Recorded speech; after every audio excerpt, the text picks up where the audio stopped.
Off now, and everybody got their acts together, so, this is my 16th meeting I've attended.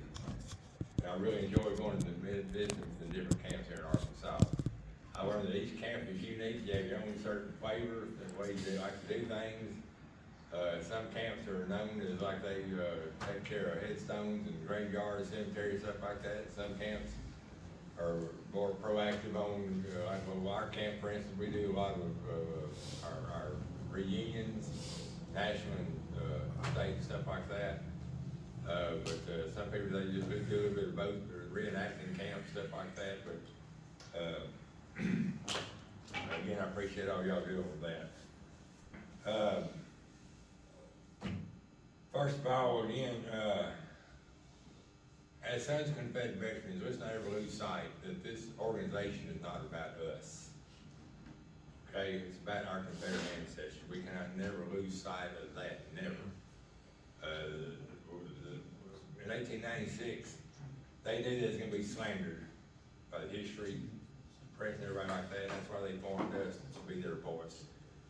And let's make sure we do that, and we do it right, okay? That's our job, that's what we're charged doing, Stephen Dilley's charge. But, I made a point when I joined the SCV back in 2000, that I would never let down my Confederate ancestors. I want them to, take note of what I do and be proud of who I am and what I do. I think I've done a pretty good job, so, in doing that. I wish we could all do that. I say, probably at least I do and all think we should be doing that. This is my last year's camp commander in Hot Springs. I've been camp commander since 2003, I believe. I'm stepping down this year. I've had all this fun I can stand. But it kind of drags down after a while. It really does. And it's time to get new blood up there and then do new way of doing things. I'm more than happy to turn it over to my camp adjutant, Floyd Harvey. He's going to take over as camp commander. But we had a national reunion this past July in Hot Springs, Arkansas. Who was able to attend that from the Shaver camp? Y'all had good attendance down there. We appreciate y'all coming. Did y'all enjoy it? Yes, sir. Good. Did you see H.K. Eddington? Did you go to his breakfast or anything? Okay, he was one of our stars down there. H.K., he's the black activist from North Carolina. We flew him in. We go way back, when H.K. marched across Dixie, did a famous march across Dixie back in 2003, I think it was, to raise money for the SCV. Well, I took off work just to go march him down Monroe, Louisiana. I said, this guy, he's like a real deal, And I kept up with him on the internet. I said, I'm gonna go march with him. So I took it on myself. I drove down to Monroe, Louisiana, fell in with him. It was like a coming out party. And people were coming out of the businesses, the banks, jewelry store, and everything. Everybody on Main Street just pouring out, just showering him with affection, giving him money and stuff like that. I said, this is fun. Then we get to Grambling, Louisiana, and the gates of hell opened up on us. They surrounded us and threatened to kill us. Yeah, look. Yeah, it was about 200 of them, and the chief of police was called out there, and he fell in right with them. He told us to get out. We didn't give us a police escort out. But anyway, HK and I, we go back a long way. He's a good gentleman. I'm proud that he's involved in our organization. We did also did anybody attend the Abraham Lincoln play? One act play we did on him? Did you enjoy that? Okay, that's right. Bob Freeman, he's our camp historian, but he found this play. It was written in 1863 in New York City. Mm-hmm. That's where we got it from. It's on the internet now, you can find it, but, the founding fathers put Lincoln on trial, and I thought we did a good job on that. We was in period dress and did all our lines, just, correcting and stuff like that. But I thought it was a pretty good turnout we had for that. And my wife and her friend Ivor Gillum, they did the John Wilkes Booth, everything but the assassination presentation. They did a real good job on that, real good turnout. It's gonna have it in the room, I see about 25 people. We didn't know if there was gonna be anybody gonna show up or not. And then they expanded to the Crystal Ballroom. They had like 163 people attend that thing.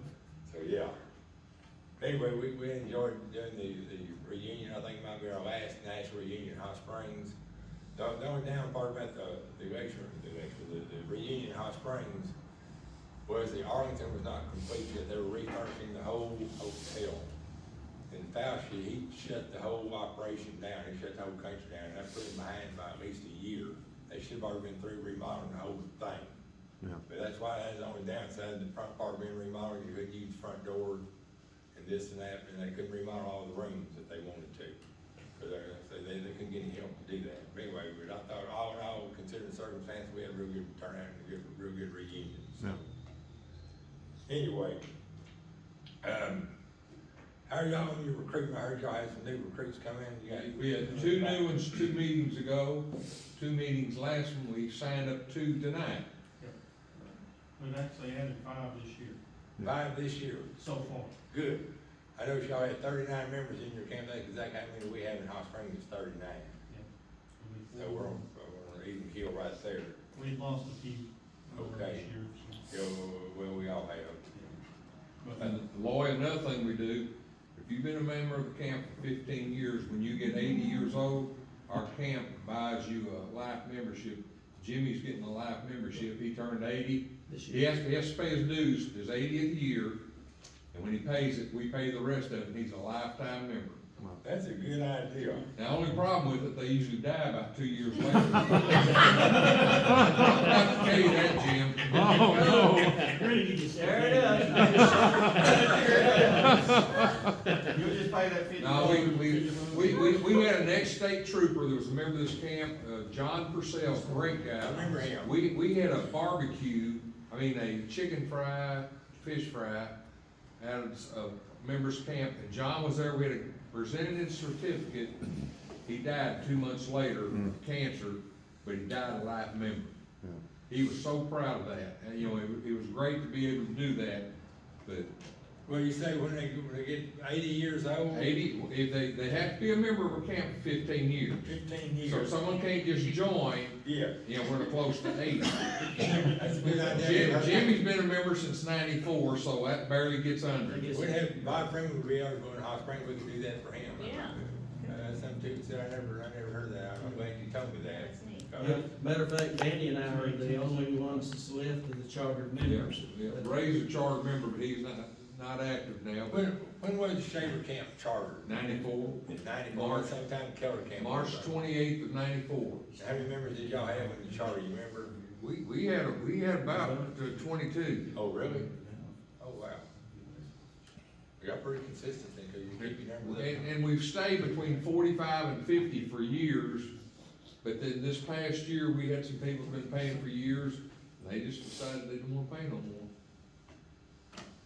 Well, could they not join, they didn't want to be in the SCV period or? They just, well, a couple of them lived in Ohio, one of them lived in West Memphis, and Okay. they didn't come to meetings and stuff, but Yeah, it was just kind of baggage, was it was. Okay. So like I say, we've been told in the last year or so from the national headquarters, if you have these new recruits come in, you can't find their ancestor right off the bat, sign them up to the Friends of the Sons Confederate to get them involved. We have one member in our camp, John Bowers, he's at the reunion. And he's an associate member, not associate, but he's a friend of ours, but he does more work than the whole camp combined, it seems like. I mean, he's a hard working man. If I wish I had 10 more just like him, we'd move him out. we've got one member, he's an associate member, his name is John Rambo Stevens. He's from England. He's the manager for Johnny Rotten and the Sex Pistols.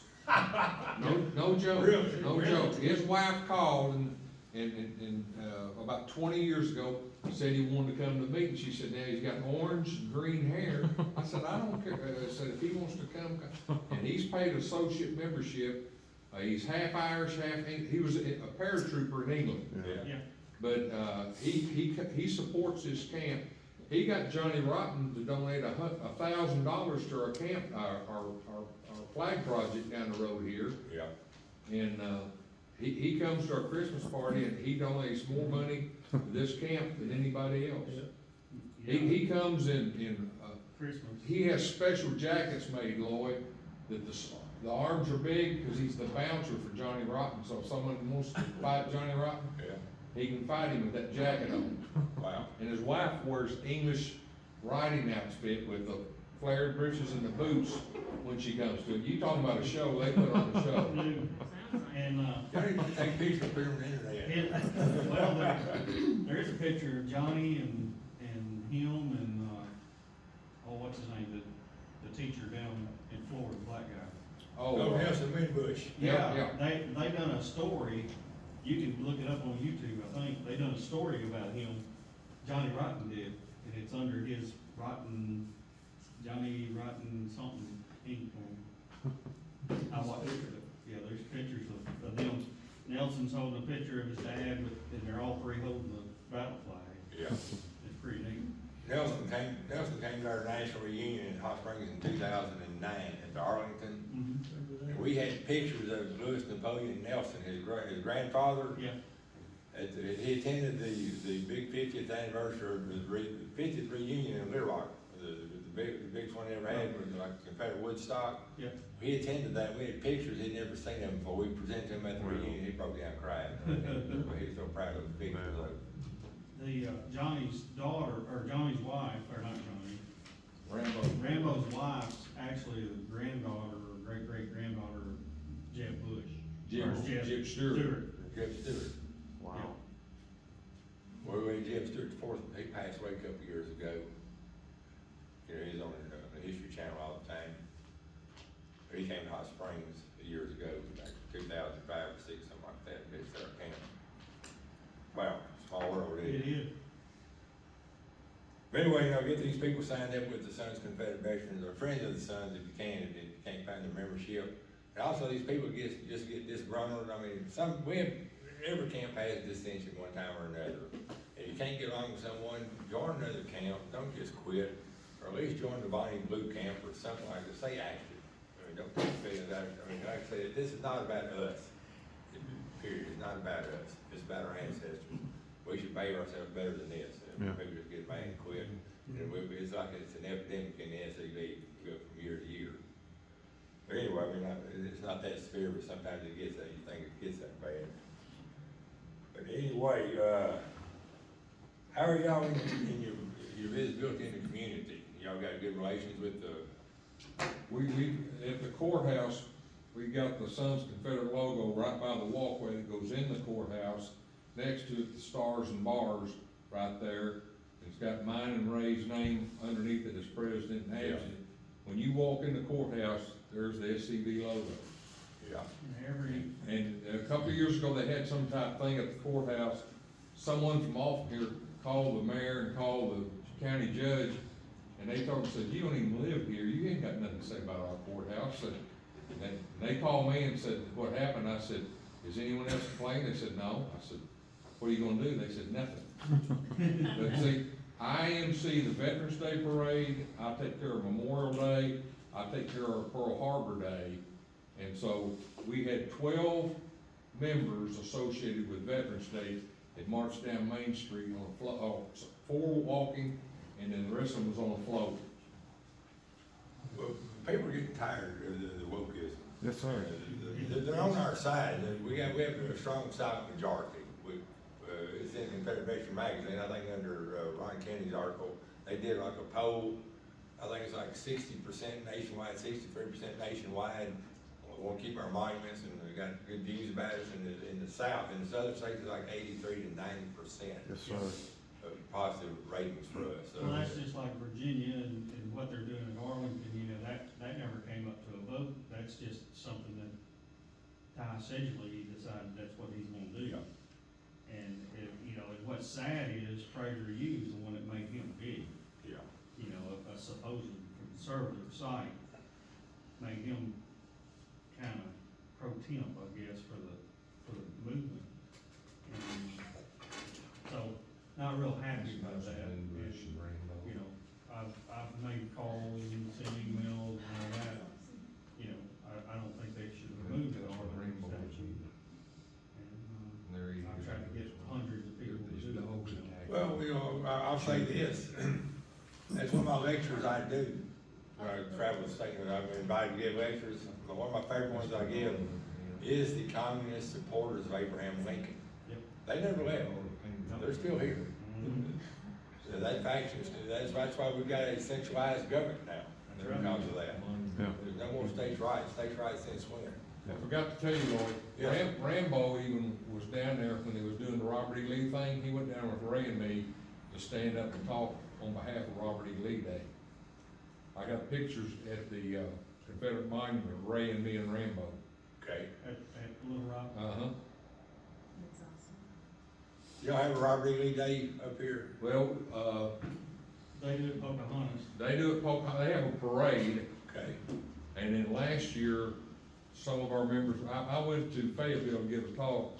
Are y'all doing Robert E. Lee Day this year? Yes. Whenever they tell us the date, we're gonna go up there and do that. Okay, good. The state used to be pretty active in that, we've kind of gone by the wayside, now we need to reactivate it, or redo something to keep interest of it, for sure. We used to have them all the time in Texarkana, but the UDC would have them, we'd go, but they hadn't had one down there in a long time either.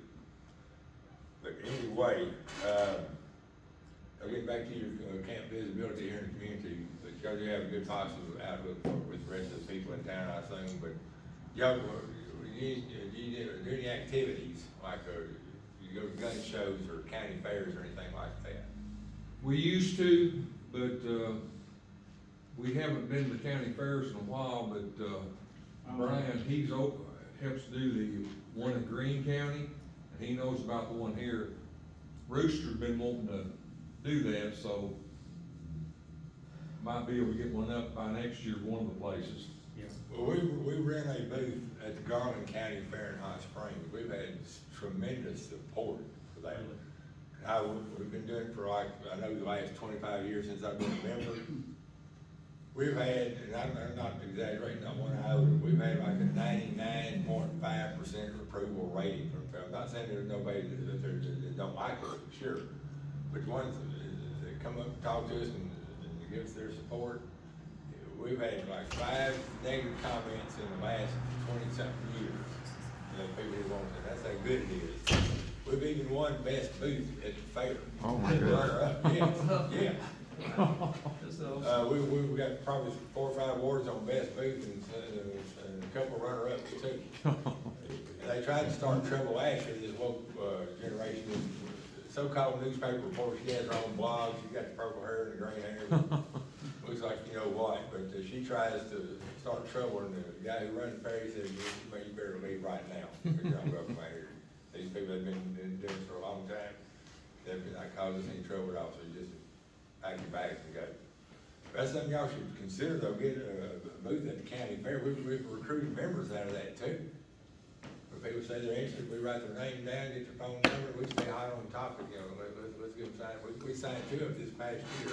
We got 7 more recruits out of that, we're still talking, we can't find nothing on them so far, but it's a good recruiting tool. Jimmy and Andrew, does Andrew go down to Parker's Homestead too?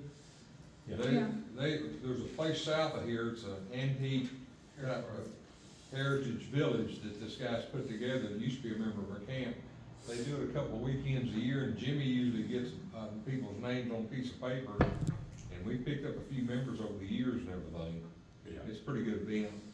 Well, anyway, just if you can find, like I said, everybody's different, you got your own situation in Jonesboro and Little Rock and Searcy and Hot Springs, stuff like that. Do what's best for y'all, but to keep your name out there and stay visible, because a lot of people, they don't know we exist. Yeah.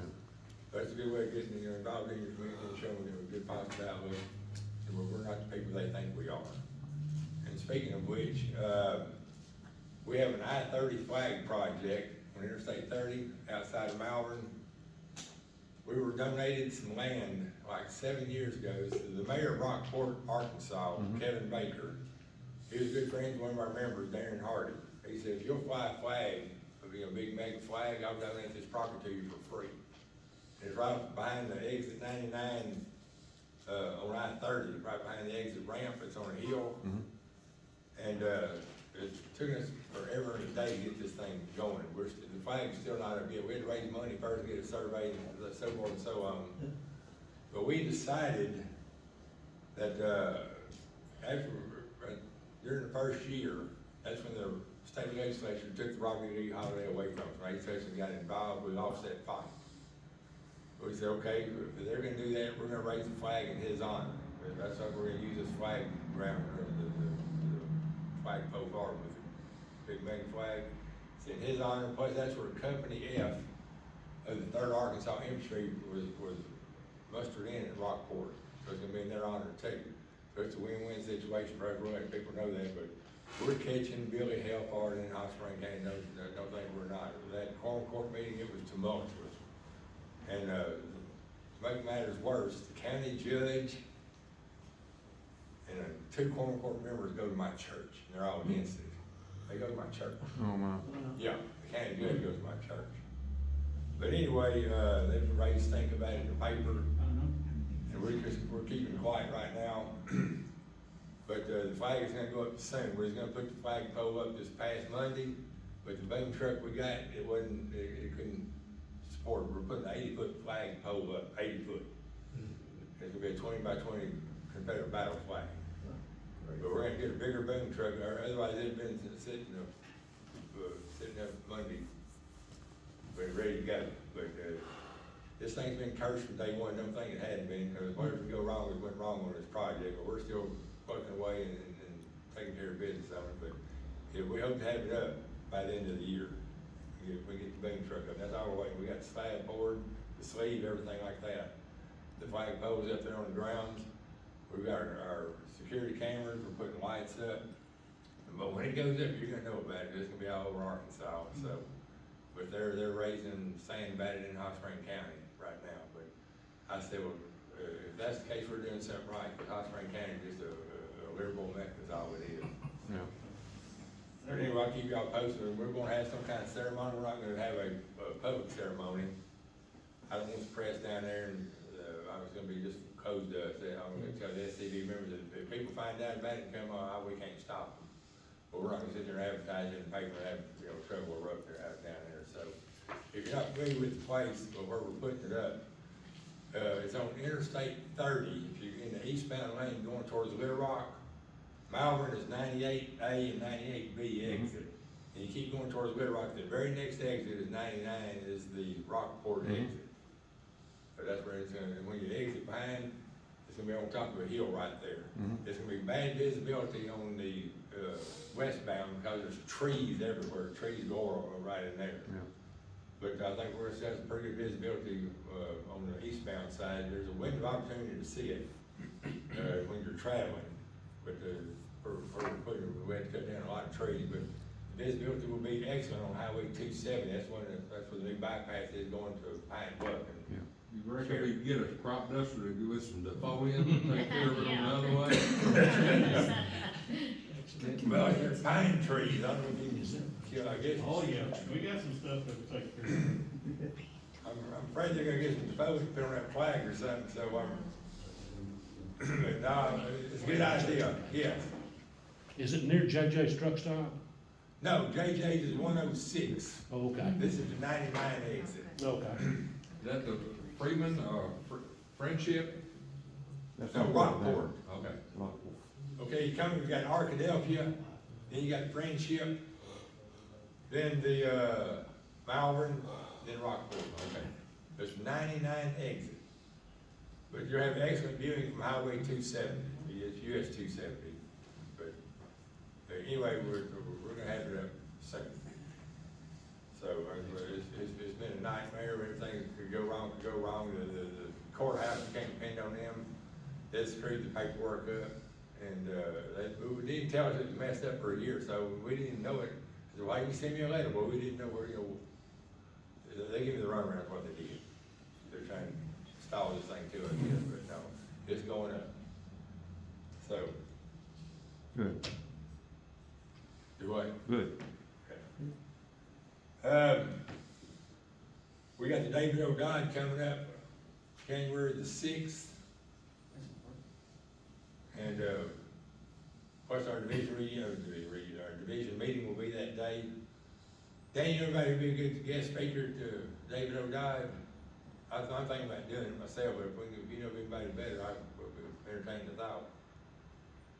You did it last year, did a great job. I've got a story within the story I'd like to tell about it up there. It's about, not just David O'Dodd, but the characters associated during that time period. might just do that. I can't think of no wrong. Well, if you think someone, just let me know, drop me a line or something. I know it just sprung it up and everything, but anyway, we'll get something going on it pretty soon. And then after that is Confederate Flag Day. Easter Saturday falls in March this year. It's gonna be March 30th is Easter Saturday for the Confederate Flag Day in Little Rock. Hopefully we'll have it up there at the state capitol again this year. Tornadoes will cooperate with us this year. And of course, our division reunion is gonna be in Eureka Springs, April 5th and 6th. So I plan on attending that. Y'all got any questions for me? Anything? I know y'all got something. Yes, sir. Where can we get us a division flag? A division flag, we can have one made. Yeah. If somebody wants- A shoe, what's Shoebox's first name? Mike? No, not Mike, the Shoebox, the woman, she's in your OCR. Oh, you're asking me? Yes. Oh, I thought you were, I was looking, His name okay, is not Shoebox. somebody else. SCH, Oh, Christina Schubach, what's her husband's name? hold on, yeah, How you spell that? SC. We had two camp members made. Is it Kenny? Kenny. Kenny Shoebox. He made our division, our last division flag. Okay. Let me see if I got his number, hold on. We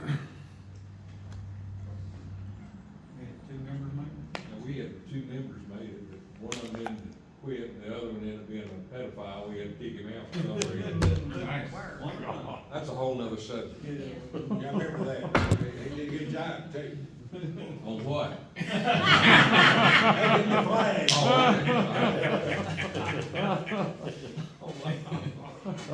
I hear myself wide open on that, didn't I? Kenny Shoebox, you got pencil and paper? Yeah. 479-755-7841. We made our last division flag. See what we did, we donated our last division flag to Elm Springs to the museum. We had that done, so he made that for us. We can probably do that. I guess the last thing I've got right here is, we've had a sharp attrition rate hit us in Arkansas. We've got over 100 members division-wide has dropped out. And, one was from our camp in Star City. I think that camp's just gonna just quit. And they're so upset about that grant money, that $500 that they raised hand about the last division meeting last year. And, they act like they're being mistreated, so they're just gonna drop their membership. There's like 25 members, that's where our biggest hit came from. I can't do that about that. I tried to get along with them, but they'll have none of it, so there's gonna, Is that where Chandler's at? I don't know, it's the Star City camp. Steve Purcell. Yeah.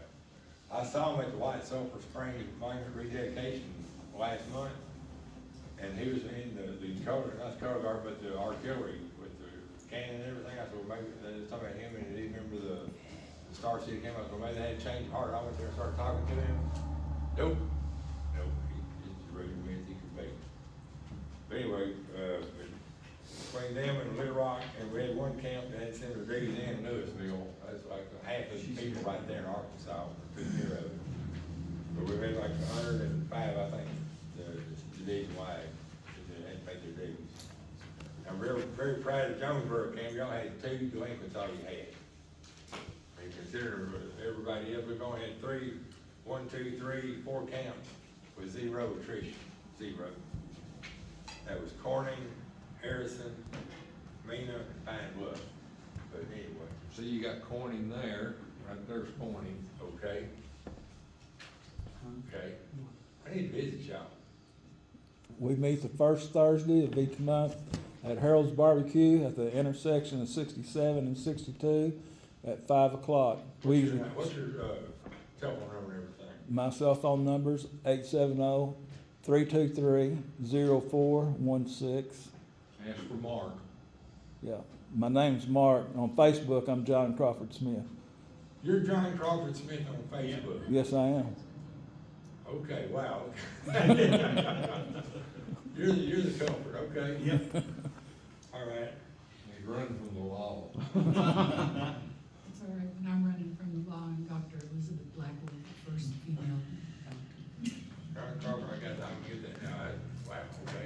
I gave you a card a couple years ago. Did you? Yeah, down at Little Rock at the barbecue Well, I've got place. it somewhere in my file somewhere, probably. Yeah, file, you but- gave me one too, so. Yeah. We're friends. Y'all meet the first, Yes, ma'am. y'all meet the first Thursday of the month. Yes, sir. Okay. So our next meeting is Pearl Harbor Day. Okay. December 7th. I'm to, I have full intentions on doing visiting y'all pretty soon though. All right, that's all I got. You sure you don't have any questions for me, anything at all? How's the Little Rock, chapter doing? Are they, the last time I was talking to some of them there, they wasn't doing too good. They had 16 members drop out. Oh, Wow. Yeah. You don't think they're, but anyway, just cause it's the biggest place in Arkansas, don't mean it's Yeah. attendance is. Yeah. Well, when I was division commander, it was flat back then, but, you know, they're supposed to have election of officers, I don't know if Randall took the commandership, do you remember? Do you- I heard he was gonna start, theirs is in September, I think, Yeah, it was in September, but I heard he was gonna step down, but I never heard who He's got gonna it. step down in September, what I heard. Yeah, and that's what he told me. He told me he was stepping down. I'm gonna get mine. I don't know exactly when. Well, they do a lot of good things, I wish they'd stay active, but sometimes it don't work out that way. So I don't know what goes on behind closed doors up there. Did you say you had a date set for the, flag memorial down there on 30? No, I said, when we get a date, we ain't got the flag up yet, when we get the flag up, we're gonna get a fence put Is the around. pole up? Sir, That's what the. we're working on the pole right now, the flag pole. It's an 80-foot pole, we gotta get the pole set, then after that, we gotta get a fence put around it, a security fence. Then we gotta put our cameras up and our lights and things like that, and then we'll So have. it could be past spring whenever all that I happens. also have it waiting for spring. We're gonna have it pretty soon. I'd like to have it before the first of the year, what I personally like. Johnny Taylor, what's his name in Nina? James Taylor. They're gonna put the chain link fence up for free for us around there, that's part of, they're gonna donate their time and money to that. But we've got everything else ready, we've already got the flag, we've got 2 flags ready to go, we've got the lanyard inside the pole, everything, it's all ready. We just gotta do a turnkey job and get the thing up, so just bear with us. It's like we've had just, one thing after another go wrong in that project, it's like taking a life of its own. But anything that go wrong, it went wrong on it, but some things we just can't help. Don't forget the razor wire for the chain link fence. Well, some members have voted against, well, I like to raise the wire up, but the camp said they voted, that we don't want any barbed wire up at all. So, that's what that is, camp's wishes, so, they might have a change of heart if it just broke into or something like that. I know y'all are gonna have cameras and all that, but I think the first few, maybe weeks that I would have somebody out there volunteering to watch it real close. Well, we got, Rockport City Hall is right there, just a quarter mile, half mile away from it, it's that far. It's military road that it's on, the flag pole, to the right, is just, 200 yards is where the flag pole's going, 200 yards to the left where. Lawyer's supposed to ask him, what hours does he want to sit down there? Hey, we got plenty of volunteers to come down and help you out. Well, it's like If you wanna do that, start with the front row, right, guys? they'll wait till the, Front row and back? No front. they'll do their work right, they'll wait till nobody's watching, But when they yeah. break in. But anyway, I appreciate your thoughts on that, but, we're gonna have some kind of vandalism, at the court meeting, they said they're gonna tear it down the first night it goes up, they threatened us at the meeting. Yeah, well, they're gonna do something, so. Yeah. Before it's over with. Yeah. Probably, you might have 2 or 3 that might not be church members very long. Yeah, yeah. Cause you might have to. All right, I'm gonna turn this over, Ray, you ready? Oh, am I up next? Skip next, what y'all want? We're gonna read your. Yeah. Yes, yes. I ain't never my lovely wife or that, she's gonna have a bang up for us. All right.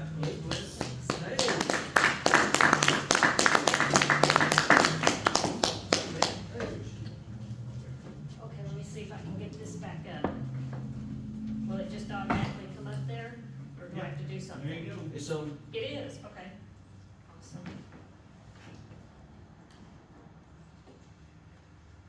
Ooh, how pretty. Yeah. I've been there. You don't dim the lights or? If Yeah, you helps, want to, really. it's up to you, if it'll help you see better. Let me put it in here.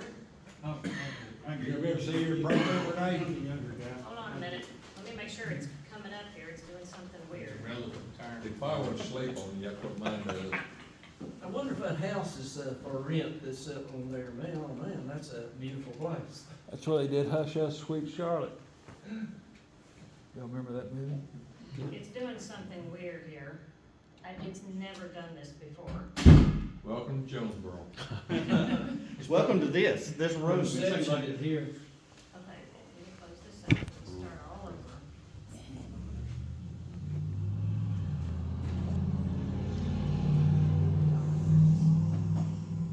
Presentation. Veterans. There's a Confederation right below that, isn't it? I know, that's the other one, I can try that one and see if that one will open, but the correct one is that one. Oh, naturally, look. Well, I may have to fudge it a little bit or something, wait a minute, wait, hold on a second. There's another one back here. Aha, okay, slideshow from beginning. Okay, maybe this will work now. Okay, let me get this turned on.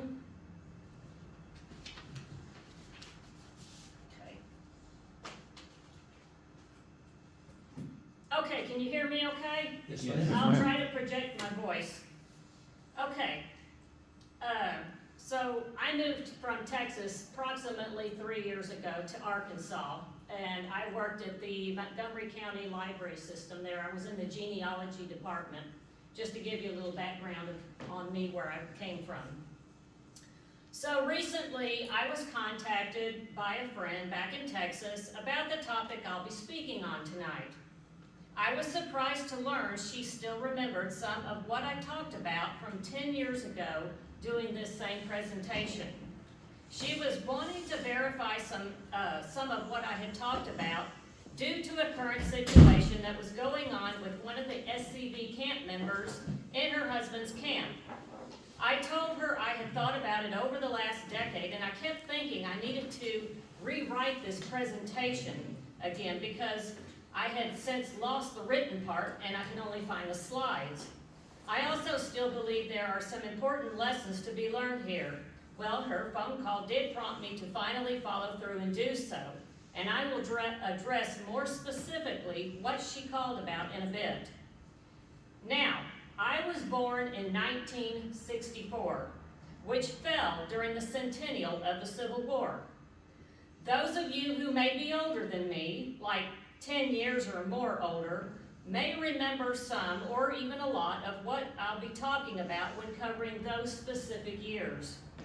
Not being old enough myself, I found this story to be both incredibly interesting, shocking, and also sad. It also made me angry. The book that I use primarily for the information that I'll be sharing is called The Last of the Blue and Gray by Richard A. Serrano. So here I will begin with our story. Following the Civil War, there were several large-scale combined reunions for veterans. The first one was held July 1911 in Manassas, Virginia. It was being called the Peace Jubilee and was in recognition of the 50-year anniversary of the battle which took place there. Oops. The president at the time was William Howard Taft. Hold on a second. Let's see if I can get this thing to work.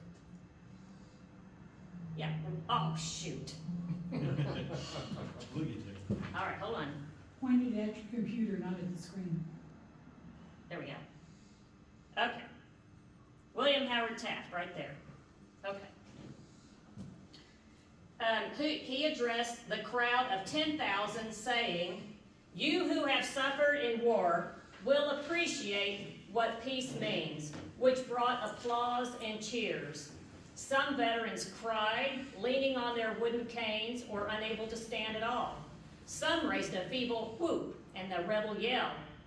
However, the applause grew louder when the governor of Virginia, William Hodges Mann, right here, dressed in a Confederate uniform, rose and shook the president's hand. He was the last Confederate soldier to serve as governor of the Commonwealth. The president was a northern man from Ohio, only 3 years old at the time of the Battle of Manassas, and the symbolism was lost on no one. And this is just a picture kind of looking at part of the crowd. Okay, go to the next one. Boop. I hit it and then it goes too many. Okay.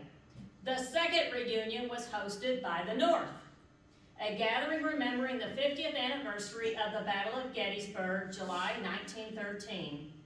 Now, it was President Woodrow Wilson, there you go, who delivered the chief address, challenging the veterans to become symbols of peace rather than relics of war.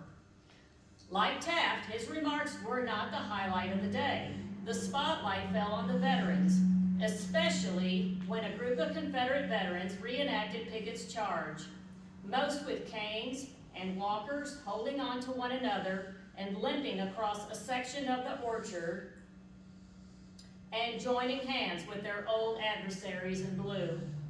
Some 50,000 veterans gathered for this reunion.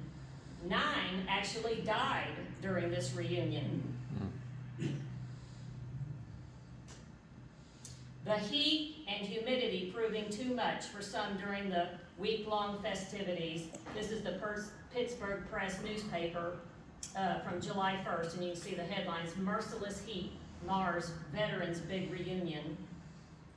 And this is a picture of some of the veterans leaving from Beauvoir to attend that reunion. And this is just a picture, I just love this picture. I just wish it would have been so neat to have heard their stories firsthand. So then the third reunion was held in Vicksburg, Mississippi on October 17 to the 19th, 1917. It was called the National Memorial Reunion and Peace Jubilee.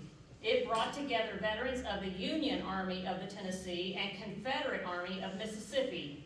Over 12,000 veterans were accommodated on the battlefield. And then I got a few more pictures of that one. And that's just a marker you would see if you went to the park. And there's another shot of the grounds. Okay. The fourth reunion was in July 1938, marking the 75th anniversary of the Battle of Gettysburg. By this time of this fourth reunion, just how many old and feeble veterans were left was a growing concern. By 1938, Civil War veterans were passing away at a rate of 900 each year. They guessed a little over 10,000 still survived. Prior to this particular reunion, there was a flag controversy as well. The Union soldiers didn't want the Confederate battle flag displayed, and the Confederate veterans weren't backing down and refused to go where their flag was not welcome. A compromise was reached. Each side would fly its own banners in their own separate camps. About 1,845 veterans attended this reunion. The majority were Yankees, probably due to Pennsylvania being closer. Most of the Confederates who made it there hailed from Texas. The keynote speech was delivered once again by a president. This time it was Franklin Delano Roosevelt, again stating the usual sentiments about peace and brotherhood. An eternal light peace memorial was set aglow. 5 veterans died during this reunion. In the next couple of decades, a curious thing started to be discovered. And this is where it really starts to get interesting. As the veterans were rapidly becoming scarcer, the ones that still survived were very sought after and admired. They were curiosities of an ancient time. So perhaps it shouldn't be a total surprise that there were some frauds out there. How many, we'll never know. There were incidents cited where people claiming to be veterans were cropping up, but then things just didn't add up. One example was in a small town in Missouri, where a man, if I can get this to go, hold on. Where a man named Dalton claimed to be Jesse James in 1950. There was a 2-day trial in which he claimed to be 102-year-old James. In the end, the case was dismissed after too many witnesses to the real Jesse James's murder came forward to testify. Money and fame were not all that drove the fraud. Sometimes it was nothing more than a hot meal and a warm bed. Another incident, this time in Nevada, a man claiming to be a veteran in July 1951 said he had belonged to the Pennsylvania 184th Regiment. After collapsing while hiking near Reno, he was admitted to a local hospital. He told the staff that he was Lieutenant J.W. Boyer and 104 years old. Well, soon enough, he was put in a private room with a private nurse and being fed steak and having his pillows fluffed. All the accommodations were free, courtesy of the County Medical Association. His picture was put in newspapers, people sent flowers, etc. But eventually it was discovered he was actually Walter Engel Erweiler and 69 years old. He had a habit of pretending to be a Civil War veteran who suffered heart attacks and traveled to various states with this scam. By the close of the 1950s, as the nation was preparing for the 100th anniversary of the Civil War, much of the public watched transfixed, marking the passing of each of the final veterans, wondering who might be the last, wondering if anyone could make it to the centennial. Could anyone be so old? And who would be the last Confederate or Union soldier? Individual states started to keep track of how many and who the survivors were. In 1953, President Eisenhower signed a joint congressional resolution establishing the National Civil War Centennial Commission. The history and romance of the Civil War were suddenly and freshly abloom. Battlefield parks in Gettysburg and Vicksburg had record numbers of tourists. Funds were provided to spruce up the parks and return them as close as possible to their authentic period. Major General Ulysses S. Grant III was elected chairman. The commission asked people to search their attics, basements, and garages for diaries, photographs, newspapers, and books dealing with the war to be sent to state archives or local museums for display. Plans for reenactments were announced at Antietam, Gettysburg, and up and down a great swath of Virginia. Individual states also created their own centennial commissions.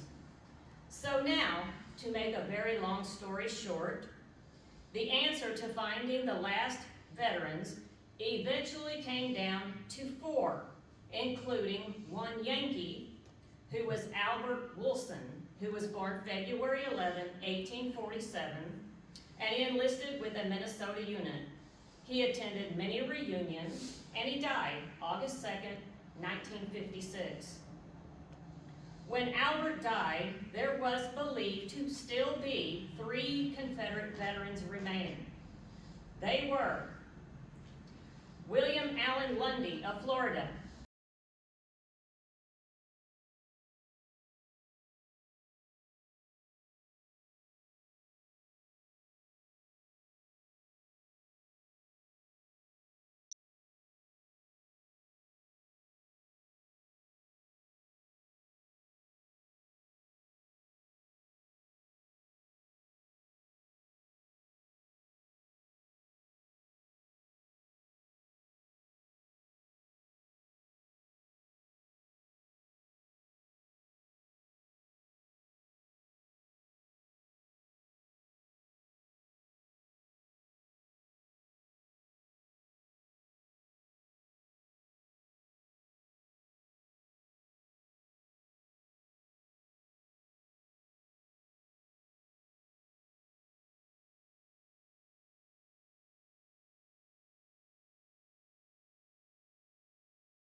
Hood's Brigade and was a forage master. The most Walter ever claimed he did was to forage for food as Hood and his men passed through Mississippi and headed for Texas. When his 11 months were up, he said he rode briefly with Quantrill's raiders. He said he wasn't discharged though, they just broke up. After the war, Walter married his first wife and he moved to Texas in 1870 and he settled in Brazos County. After her death in 1888, he married a second time, but he will outlive her also. In August 1932, in what proved to be the leanest year of the Great Depression, Walter applied for a Confederate pension. In Texas, pensions were paid starting in 1889. He had a friend fill out the application and he signed it with an X. A county judge vouched for Williams, writing a letter in which he stated that there were also 2 longtime residents who also vouched for Walter. The application arrived in Austin where officials read it over and it was approved. The rest of the world continued with no notice of Walter until the year 1949 when a feature writer for the Dallas Morning News drove down to the cabin in the woods. Up to now, Walter has spoken very little of the Civil War. Walter didn't venture out of his area very much, but he did go to Corsicana back in 1937 for what became the last reunion for Texas Confederates. A reporter there briefly met Williams, but the encounter left him perplexed. He noted he did not look as old as the other veterans. But in 1950, Franklin's Texan newspaper reported on Walter just after Governor Robert Allen Shivers knighted Williams as an honorary colonel on the occasion of his 108th birthday. He attended a short ceremony at the courthouse in Franklin to receive the honorary title. A year later, he made the cover of the UDC magazine. The article inside said he was born November 14, 1843, a year later than he had previously claimed, and said he was 22, not 20, when he joined Hood's Brigade. 2 years later, a photographer from Life magazine showed up at the cabin and took his picture. In October, he toured the Texas State Fair. A wealthy benefactor flew him down in a private plane. He also went down to Galveston for a television spot. For his 110th birthday, about 100 of his descendants crowded around the cabin. At his 111th birthday, he talked a little about the war when asked. While before he had always maintained he never came close to any fighting, this time he recalled that one morning he and his fellow Confederates had ambushed some Yankees. He said they killed 100 of them. In the spring, he was flown down to Bergstrom Air Force Base in Austin, where he was named honorary commander for the day. Actor James Stewart read the order for the day. When Walter turned 112, 200 relatives and guests again crowded around the cabin. The Yankee drummer boy Albert Wilson sent birthday greetings. He got free hearing aids, free cigars for life, and in December, he attended Confederate Day ceremonies at the State Fair. At 113, he was presented a Civil War medal by the Pentagon. By now, he was nearly deaf, blind, and often ill. A Houston furniture store presented him with a new rocker. His Civil War pension was raised to $300. Just before his 115th birthday, his second wife died, and his family moved him to Houston to live with his daughter, Willie Mae. Reporters and Civil War buffs began to seek him out, especially now that the Civil War centennial would soon be underway. Most of the public hoped that the last of the blue and gray would stick around for the ceremonies. After his move to Willie Mae's home, a congressman from Washington, D.C. drove up in a big Cadillac. He came bearing greetings from the President of the United States, Vice President, 2 Texas senators, the House Majority Leader, the Governor of Texas, and the Mayor of Houston.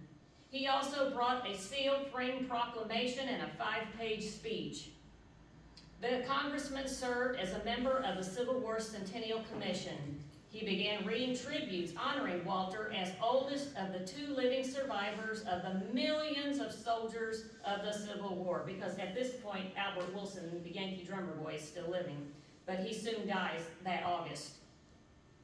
Veterans Day, November 1957, Walter rode in the Houston Parade, flat on his back, on a stretcher in the rear of an ambulance. In late March 1958, Cooper K. Reagan, an author, historian, and president of the Houston Civil War Roundtable, was championing Walter Williams, just as the National Centennial Commission was outlining plans to honor the last Confederate veteran. To verify Williams' Confederate service, Reagan advised that undoubtedly there is a file on Mr. Williams in the office of the Secretary of War. He went on to explain that the celebration being planned would have to be at his residence under the advice of his physician. At this time, Mr. Williams had 10 surviving children, 60 grandchildren, 73 great-grandchildren, and numerous great-great-grandchildren. But Mr. Reagan could not state with certainty much about Williams' Civil War record. He didn't have any of the state pension records, but he knew that he had been on the pension rolls for many years. Nevertheless, he continued, there were some concerns. In J.B. Pauley's History of Hood's Texas Brigade, there appears the muster roll of Company C, 5th Texas Regiment, which does not show Walter Williams as having been a member. He added that the Confederate muster rolls in most instances are highly inaccurate, due generally to having been lost or misplaced following the surrender. He also added that no information existed regarding any battles or actions that Walter may have fought. Still, he added, that members of the Houston Civil War Roundtable are most anxious to cooperate in bestowing this honor on Mr. Williams. Within the week, Major General Ulysses S. Grant III, the Centennial Chairman, wrote to Eisenhower reporting that the group planned to honor Williams with a brief, simple, and dignified ceremony at his daughter's home in Houston. The commission's acting secretary wrote to Willie Mae Bowles that they'd like to visit in late April.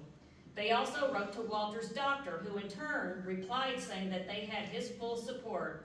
He closed saying that Walter Williams is referred to as Colonel Williams, and that some like to refer to him as General Williams, and that indeed he was designated a general of the Confederate armies by the Sons of Confederate Veterans at their convention last year.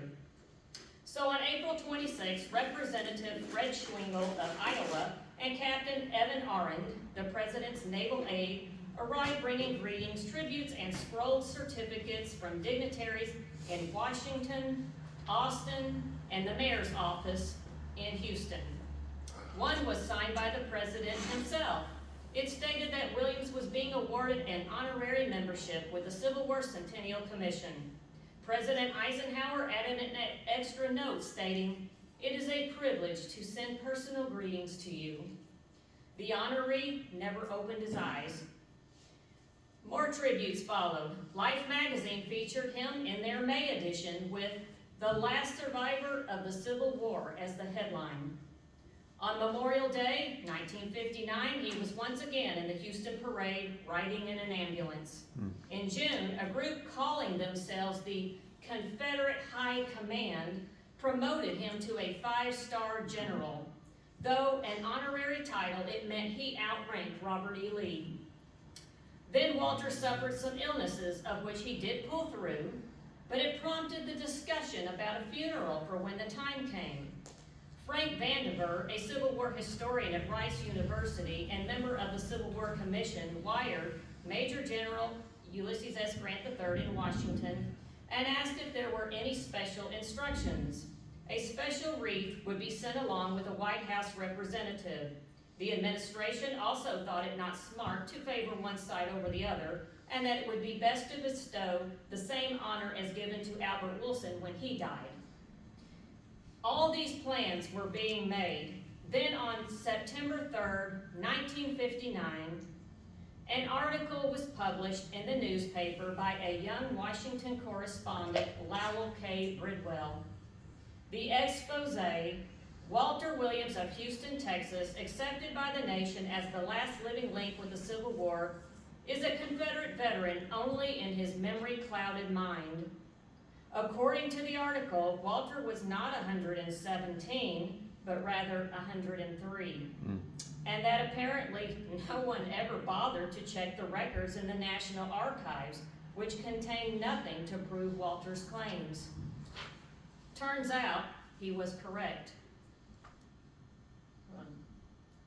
Whoops. Oh, okay, this is where okay, this is the 1860 census, and I actually looked these up myself, because I was working in the genealogy department when I read this. I'll just show you real briefly. I've got several of these. But this is the 1860 census. Here's Walter right here with his parents. You can see he's 5 years old. Okay, and then I went ahead and went out to 1870. He's down at the bottom there, now he's 15. Each decade, he ages 10 years, just as you would expect. Now, sometimes you can get a census record, that can be off, really off even. But if they're consistent decade after decade, then you can be pretty sure it's accurate. By 1880, he was married, and he and his wife were living with his parents.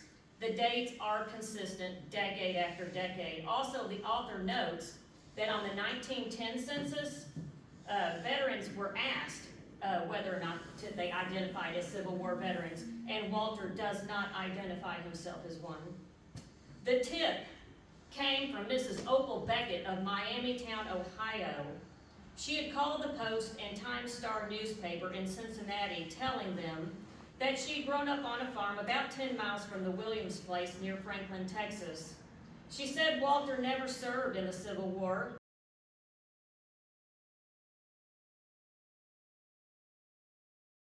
So why did she reveal this now? She replied that she didn't really mind his getting the pension, but when she heard he was going to get a military funeral and was never in the Army, it just wasn't justice.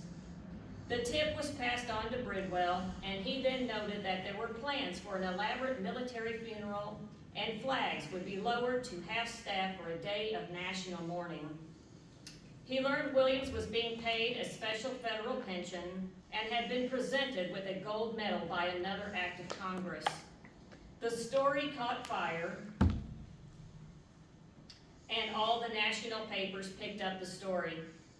Back in Texas, Willie Mae was floored and defended her father, stating they had 40 or 50 letters from people who said their father served in the Confederate Army with her daddy, but she didn't provide any of those letters.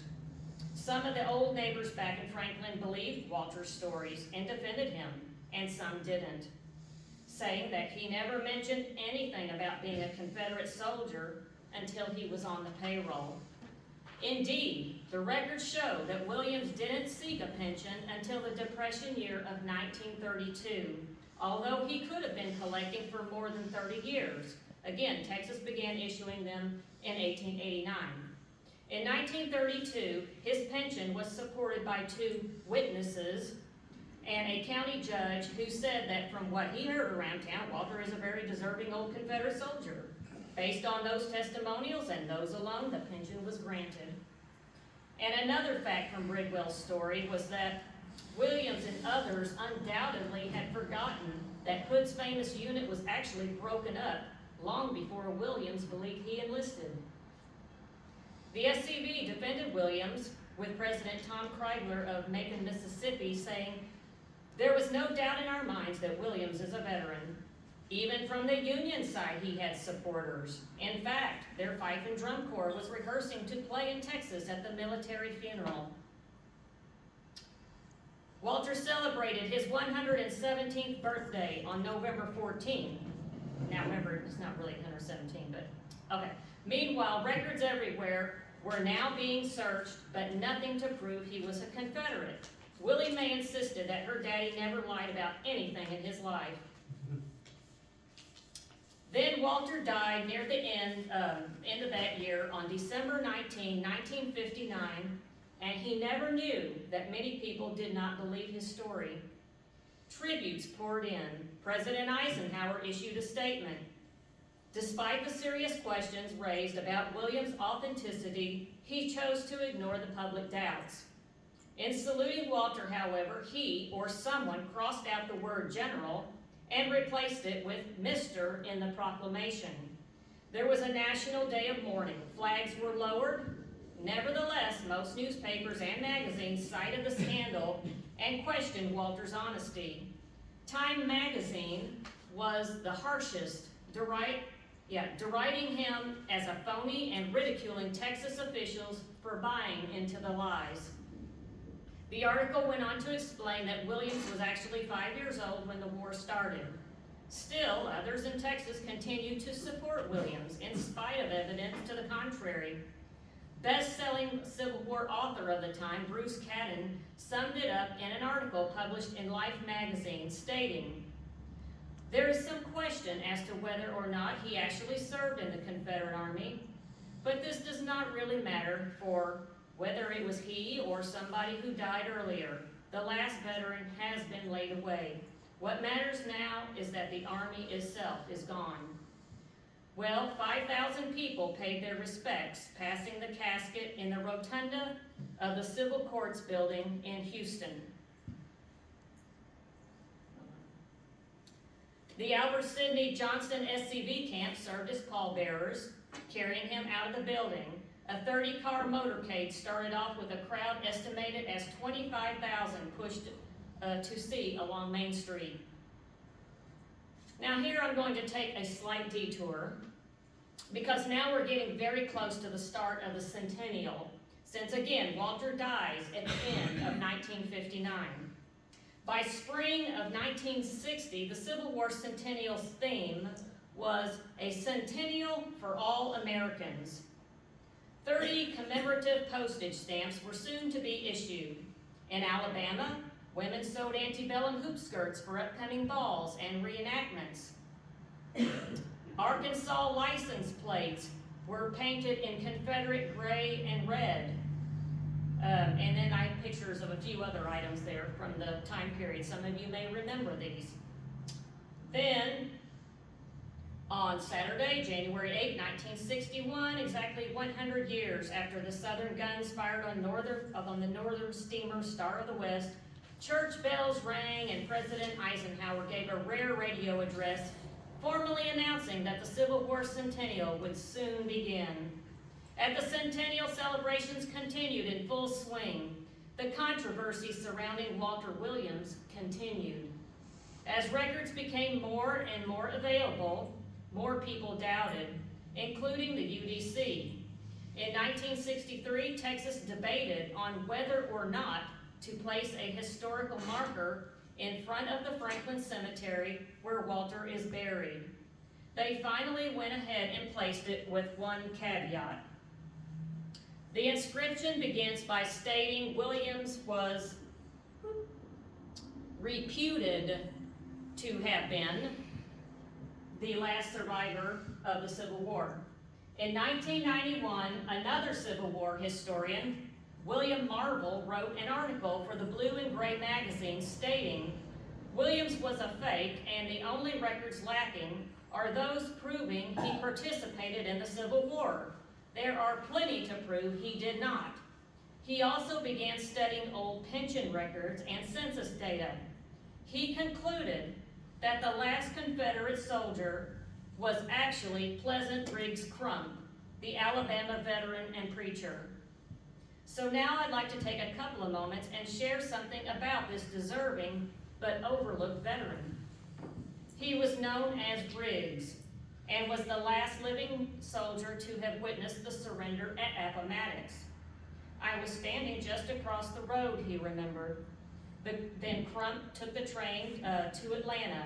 From there, sometimes a cart or a wagon would pick him up, but mostly he walked the last 100 miles home. There was no doubting his patriotism. His military file was intact, his pension in good order.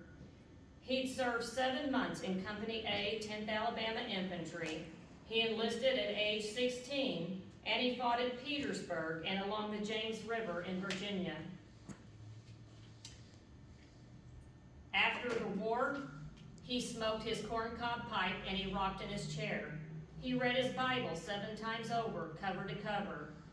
People who pass the house see me sitting on the porch and think I'm asleep, but I'm not. I'm just talking with the Lord. For 71 years, he served as deacon at the Refugee Baptist Church. Twice he was widowed. He buried 3 of his 5 daughters. He never left the 38 acres that was his home. He drew water from a well with an old-fashioned windlass. He cut firewood and hauled it in a wheelbarrow. He was thin and short, and he ate sparingly. He liked his dinner without any fuss. Give me a simple life, he said. Crump was very unassuming. When he died, December 31st, 1951, at the age of 104, they closed out his pension with a notation, last Confederate veteran from Alabama to die. It should have been last Confederate veteran. And how would you feel if you were his descendant now? Where was his presidential letter, his parades and certificates, honorary titles, etc.? So in conclusion, why did so many lie? Some loved the pageantry, some adulation and the gallant uniforms, formal dinners and fraternal uniforms. Some were desperate for money. Some perpetuated their myths so long that in the twilight of their lives they couldn't possibly own up to the lies and admit they had disgraced their family, country, and themselves.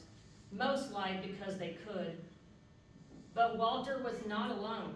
It turns out that many of the men were not so old after all. Many who claimed to be well over 100 and survivors of the Great War were really imposters, some flat-out frauds. In truth, they were mere children and too young to march off to war in the early 1860s, or not even born yet. Yet as they grew old, they fabricated stories about past heroic adventures and brazenly applied for Civil War pensions during the long, lean years of the Great Depression. Some backdated their birthdays. Some made up the names of comrades and commanding officers.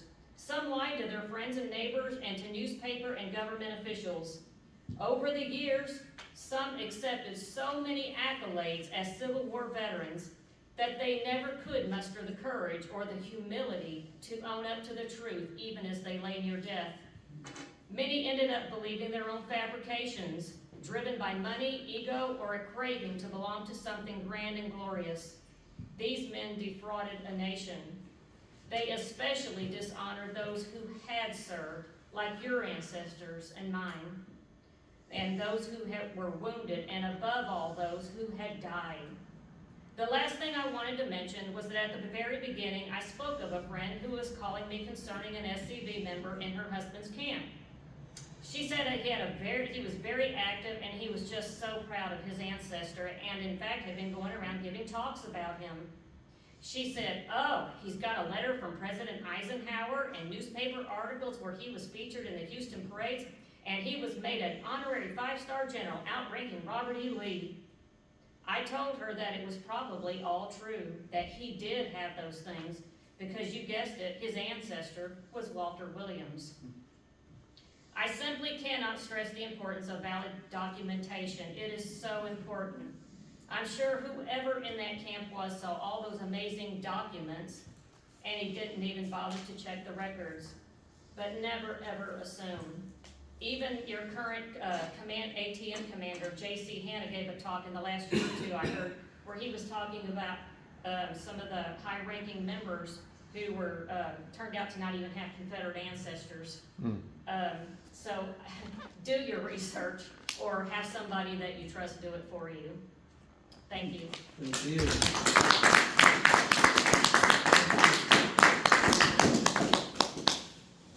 And incidentally, I've talked to that friend again, and it turns out that the guy does have an actual authentic Confederate ancestor, thankfully, but